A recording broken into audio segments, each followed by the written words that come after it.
ময়নাগুড়ি থানার পুলিশ জলঢাকা নদীর চরে প্রচুর বেআইনি পোস্ত গাছ নষ্ট করল। ময়নাগুড়ি জলঢাকা নদীর চরে বিপুল পরিমাণে পোস্ত গাছের চাষ হয়েছে। ময়নাগুড়ি থানার পুলিশ গোপন সূত্রে খবর পেয়ে বিরাট পুলিশ বাহিনী নিয়ে জলঢাকা নদী পার হয়ে প্রায় 10 কিলোমিটার পরে জলঢাকা চরে এই পোস্ত চাষের সন্ধান পায়।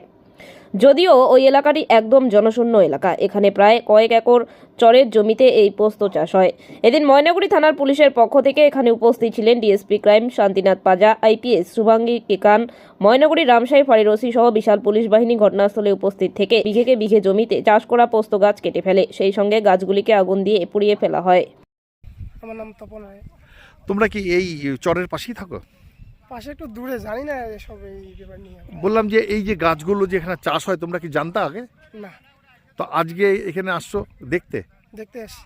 তা কি দেখলা তোমরা এখানে?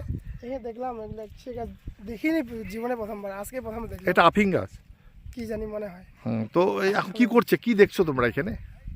এখানে কি, হ্যাঁ কি দেখছো? এখানে দেখতেছি প্রচুর পুলিশ আসছে আর গাছগুলো কাটে দিচ্ছে। তারপরে তারপর তো আগুন লাগাই দিছে। আগুন লাগাই দিছে। মানে এটাকে কি কিসের কোন জায়গা বলে এটাকে? এটাকে জলঢাকার জলঢাকার চর। জলঢাকার চর। তোমার নাম? তপন রায়। বিশেশ্বর রায়। বললাম আপনার বাড়ি কোথায়? বাড়ি একটু আমগুড়ি সাইডে। চরেই? চরে। বললাম যে এইখানে যে চাষ হচ্ছে এটা কি চাষ? এটা আফিং বলে। আফিং। বললাম এখানে এই চাষ কত চাষ হচ্ছে এখানে? এখানে অনেক প্রচুর। প্রচুর। হ্যাঁ।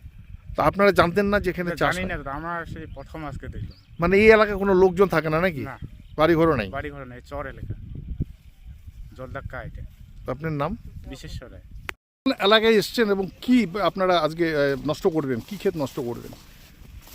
আপনারা দেখেছেন আমরা কন্টিনিউ গাজার এগেনস্টে আমরা বিভিন্ন ইনফরমেশান কালেকশন করেছি এবং নিয়ার অ্যাবাউট প্রায় 2500-এর মতো আমরা গাঁজা গাছ ডিস্ট্রয় করেছি পুরো ময়নাগুড়ি ব্লক জুড়ে। আমাদের সেই ইনফরমেশানই বিভিন্ন জায়গায় আমরা আমাদের ভিপি সিভিক তারা ইনফরমেশান দিয়ে রেখেছিল যে তারা কোনো জায়গায় যদি ওপিয়াম বা গাঁজা এরকম যদি কোনো খবর পায় তাহলে আমাদেরকে জানানোর জন্য আমাদের আমগুড়ি জিপির যে ভিপি আছে সেই ভিপি এই খবরটা পায় এবং খবরটা পেয়ে আমাকে জানায় যেখানে হিউজ পরিমাণে নদীর চরে আমগুড়ির ঠিক উল্টো দিকে এটা হচ্ছে জলঢাকার চর, নদীটা পেরিয়ে এসে মানে চরটা পেরিয়ে এসে তারপরে আবার নদী, তারপরে আবার সেটা কিছুটা চর যেখানে চাষ হয়, যার জন্য একটু লোকালয়ের যারা লোকজন আছে তাদের একটু চোখকে এড়িয়েই এখানে চাষ করা হচ্ছে। এখানে প্রচুর পরিমাণে চাষ হচ্ছে স্যার? ওপিয়ামের চাষ হচ্ছে প্রচুর পরিমাণে এবং সেই ইনফরমেশানটা আমরা ক্লিয়ার করি যে এরকম হচ্ছে কি না। এরপরেই আমরা এখন টিম নিয়ে এসেছি, এই ওপিয়াম আমরা এখন কেটে এটা ধ্বংস করে দেব। প্রচুর পরিমাণে আছে, আপনারা দেখতে পাচ্ছেন বিঘাকে বিঘা জমি এখানে চাষ করা আছে। আমরা আইডেন্টিফাই করার চেষ্টা করছি কারা এই চাষের সঙ্গে জড়িত আছে, সেই যারাই আমরা যাদেরকেই পাবো তাদের এগেনস্টে আইনানুগ বন্দোবস্ত নেওয়া হবে।